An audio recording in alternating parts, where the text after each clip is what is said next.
Are we ready? Hang on. Oh, hydrate. Hang on, hydrate.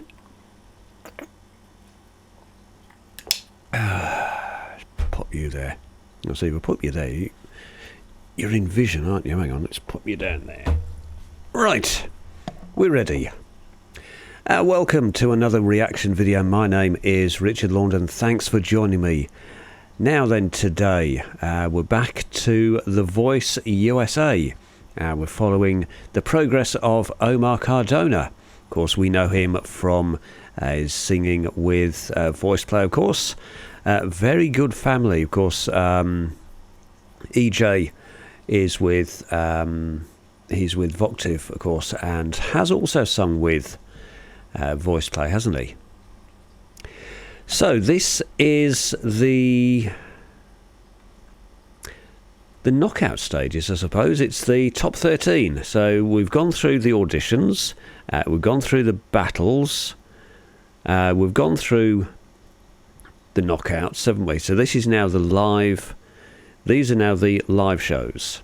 Yeah, so we've done the pre-recorded shows just in front of the studio audience that were there to see it recorded, and these are now the actual live. So this is the top 13, and he's doing now BB Rexha, brilliant vocalist, love her stuff. In the Name of Love, off the top of my head, I have probably played this song. I've probably when I've been doing events and things like that, I've probably stuck it on. Can't really remember how it sounds, but I'll probably know it as it gets going. Again, very short video, so it doesn't look like we get the... I don't know, we may get the judges' reactions after this. Obviously, I don't know the results. I haven't actually watched any of this particular season. So, let's get ready, shall we? Omar Cardona and his version of In the Name of Love. Yeah, Martin Garrix, brilliant producer he is. Love some of his stuff. Martin Garrix, he did Animals. Again, one of my go-to songs when I'm doing live events. Anyway, this In the Name of Love.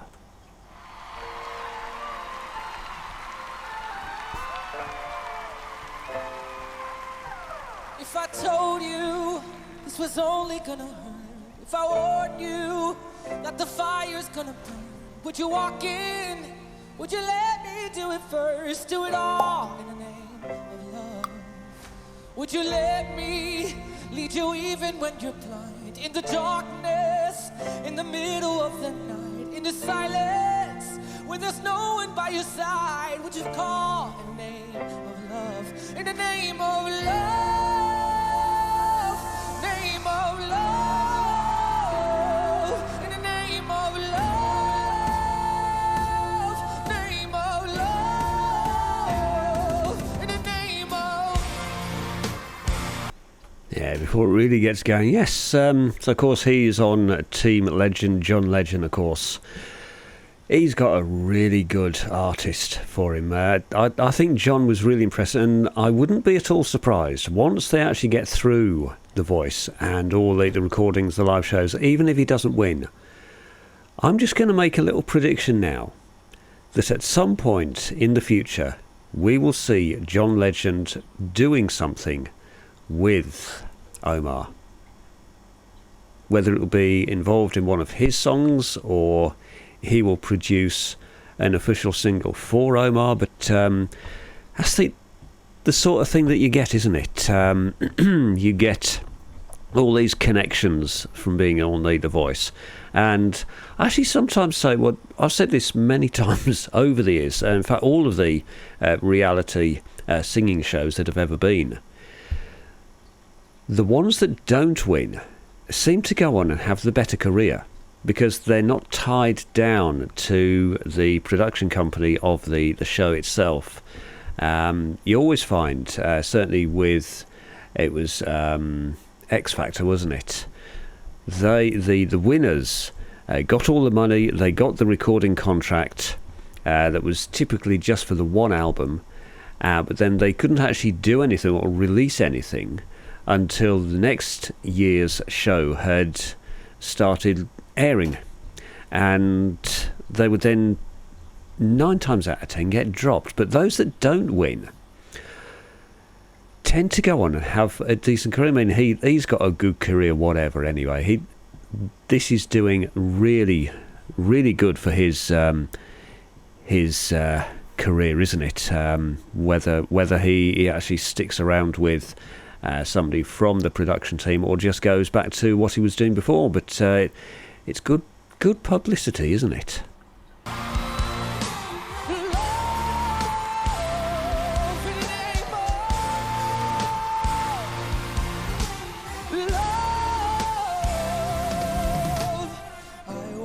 Testify, screaming the holy light.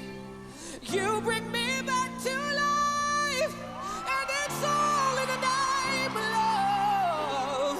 I wanna testify, screaming the holy light. You bring me back to life, and it's all in the name of love, in the name of love.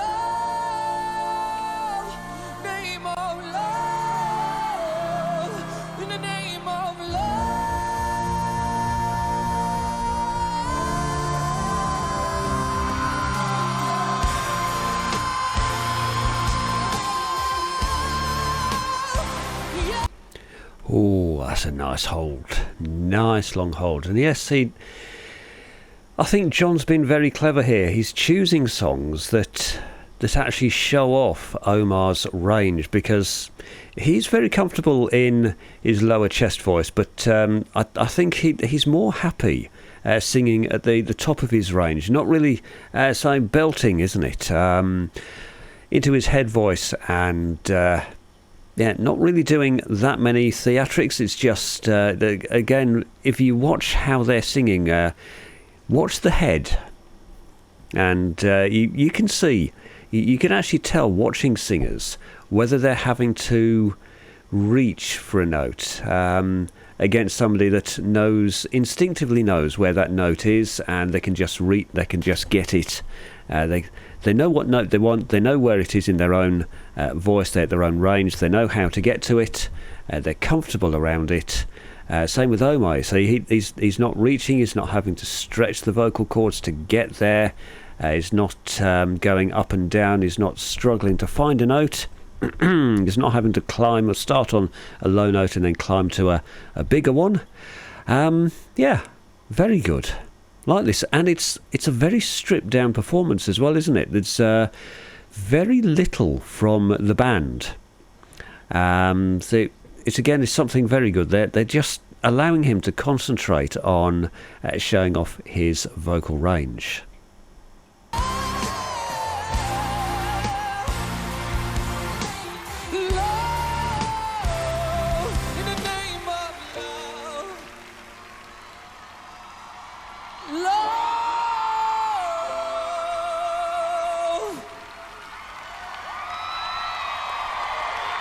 That's good.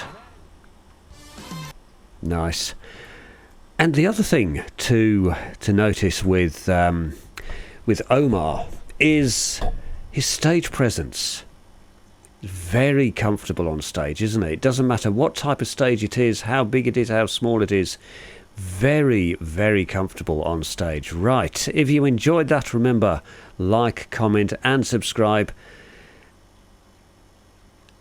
I'll see you all next time. Until then, take care.